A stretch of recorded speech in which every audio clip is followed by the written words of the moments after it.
nga bannabitone mugenda malawo muti ekintu kino eky'ebyobufuzi wakati wammwe n'abantu abalala like ba artist ekyobulwadde n'obulamu waliwo ekituuka nga tekikyalina kkomo omuntu nga buli muntu alina omumusaasira oba omubeererawo mu ngeri ye nga tetukibesinga nnyo ku byabufuzi kuba bangi nnyo betulabye ba MPs abantu betumanyi abasaidi nga tezikwatagana naye Evelyn nga bwenkugambye nti ye buli omu alina approach gyakola ku buli omu ng'amutuukirira era nga buli muntu asobola omuyamba mu ngeri ye tetwakibesinga ku politics. She has been a friend of mine ng'omuntu naye nga tetwegatta nti lwa politics ye nnyabo.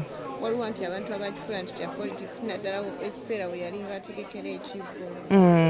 Eriyo abantu abagikozesanga advantage, ekyo kibadde nnyo mu industry mbadde mukiraba wabaawo embeera eriwo oli n'ayagala akifuule yasitukira awo akifuule nti nze nkirimu ffe tukola nnyo ne bakiteekamu naye nga yo like art abeera yo wa buli muntu asanyusa buli muntu oba munene oba mutono naye waliwo abakisussa ne bakiteekamu ne baki-owninga ne bakiraga nti nno kyabwe naye nga art ye abeera asanyusa buli muntu.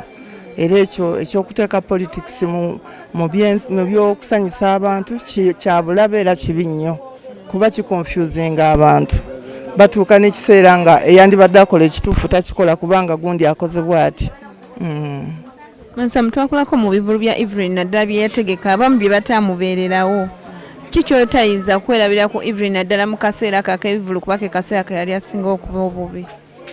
Evelyn omukyala abadde teyeekuluntaza era nga ye osobola n'omujja ku ndiri n'omugamba tugende waliwo ng'abeererawo buli omu.